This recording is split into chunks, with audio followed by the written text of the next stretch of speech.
Our story begins in the Arabian desert, the 18th century, where one man decided that everyone else's version of Islam was, quote, too chill, and he knew what's best.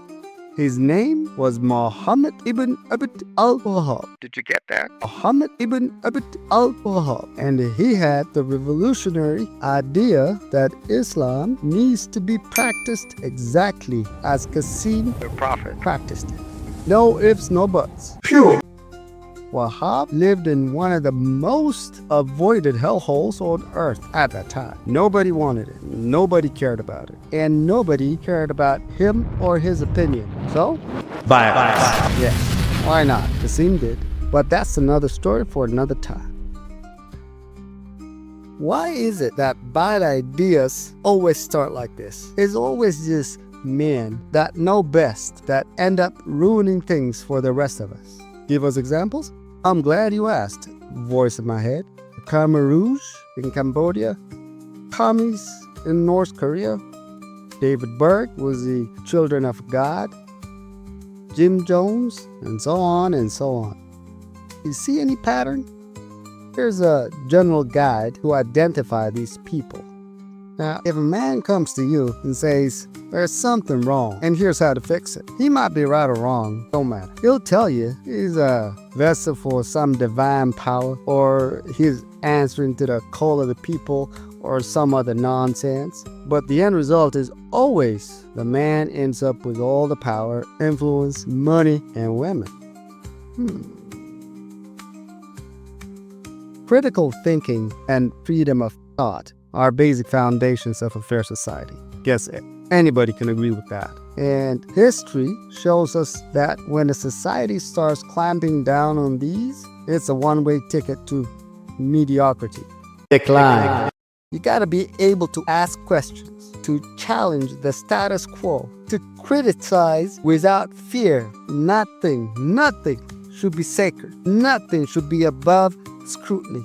You need to be able to recognize the pattern. Well, what common patterns do you usually see? Glad you asked. Voice in my head.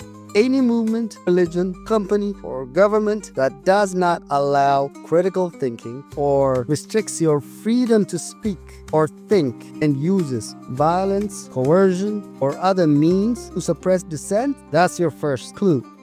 Another common pattern. If the person on top gets all the perks, money, influence, the whole shebang, you have to ask yourself, how convenient that God chose you, and he only told you, not us. And he even told you to tell us to give you our money, power, our women, and all we have is your word that God told you to do this. And of course, you would not lie to us. Why would you? All the stuff you said is definitely for our benefit, people's benefit, and you have nothing to gain. Now, I know what you're thinking. And nobody talking about religion. I saw the title of the video. That's just asking for trouble. Why should you care? I can think of a few reasons. See, you're not immune to history. None of us are. No one is. You are living in it. Violent cults have been responsible for some of the worst crimes in history. People like this have been able to brainwash others into believing the most ridiculous and outrageous ideas. And through violence, intimidation, coercion, they will take whatever is valuable to you. And even worse, they will mold society to their liking, where they're on top and you ain't. We have veered way off topic. Let's get back to Wahhab. This guy wasn't satisfied with just being pious. He wanted to be pious plus. He looked around at the Middle East, so people praying, fasting, and being generally decent, and he thought, why are they not jihading? Like Qasim instructed them. So he started calling other Muslims heretics, infidels, pagans, and basically accused them of not reading the fine print in the Quran. He encouraged his followers to kill those who didn't agree with him. Naturally. Eventually, Wahhab found a willing partner in crime, Muhammad bin Saud. He was a local tribe leader with a knack for power because he ain't got none. Together, they formed a dynamic duo, like Batman and Robin. But instead of fighting crime, they were spreading crime with a religious flair. Wahhab brought the religious fervor, and Saud brought the muscle. It was a match made in not heaven, but you get the idea. They started conquering towns, villages, and even bigger cities. Their shtick? Convert or die. Not exactly the kind of choice you want to see on a game show, but it was effective. Now, you might be thinking, sure, but that was centuries ago. Things have changed, right? No, sir. Actually, things have gotten a lot worse. Allow Kani to explain. But first, subscribe, like this video, share this video, help Kani, support Kani, make love to Kani, or the terrorists will win. I love you. Back to the video. 20th century. Oil is discovered in Saudi Arabia, and suddenly this backwater desert becomes the hotspot for global economics. And who's in charge? The House of Saud, the descendants of our dear friend Mohammed bin. Give Kani money.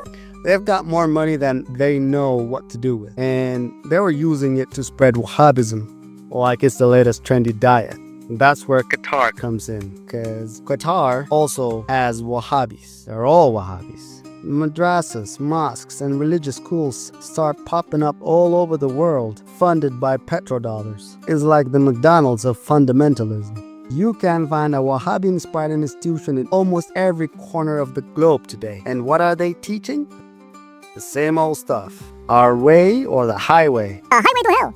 Wahhabism isn't just about religion. It's about control. It's about making sure everyone thinks, acts, and believes the same way. It's about turning back the clock to the 7th century, because apparently that was the golden age of humanity. Never mind modern medicine, technology, or human rights. Who needs those when you've got divine revelation? So, what's the impact?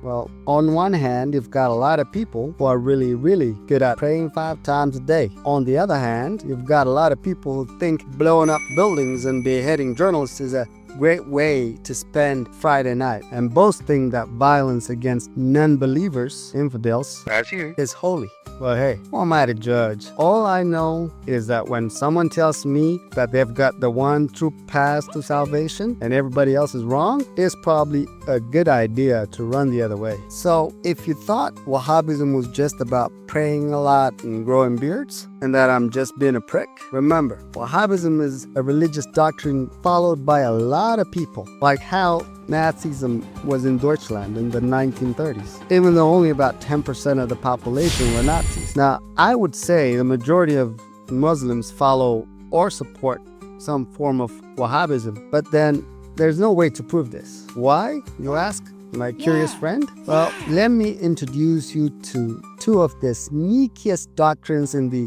Wahhabi playbook, Taqiyya and Hudna. These are like the secret weapons of deception, the religious equivalent of a spy's toolkit. Taqiyya is the Islamic doctrine of deception. It's totally okay to lie if it is for the greater good of Islam. Think of it as the religious version of fake it till you make it. You can say one thing to the infidels, that's us, and do something completely different behind the scenes. It's like having a secret identity, but instead of fighting crime, you're spreading fundamentalism. Imagine this, you're at a dinner party, and someone asks you about your beliefs.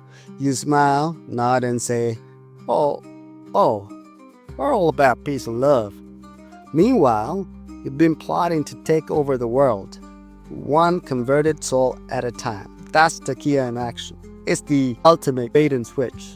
And it's being used to great effect by Wahhabi proponents to infiltrate societies and gain trust, only to pull the rug out from under them later. But wait, there's more.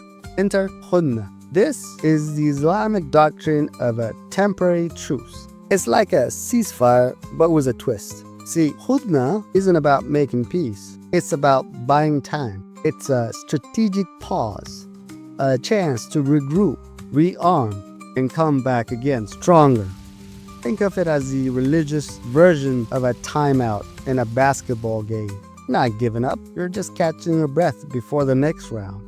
In the world of Wahhabism, Hudna is used to lull the enemy into a false sense of security. Oh, look, they're not trying to kill us anymore. Maybe they have seen the light. Wrong. They're just waiting for the right moment to strike again, like a snake coiled and ready to pounce. Now, you might be thinking, that's all well and good, but how does this affect me?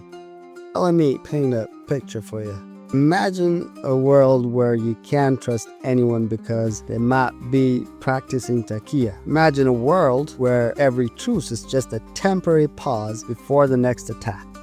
That's the world Wahhabism is trying to create, one deceptive doctrine at a time. And you want to know what the scariest part is?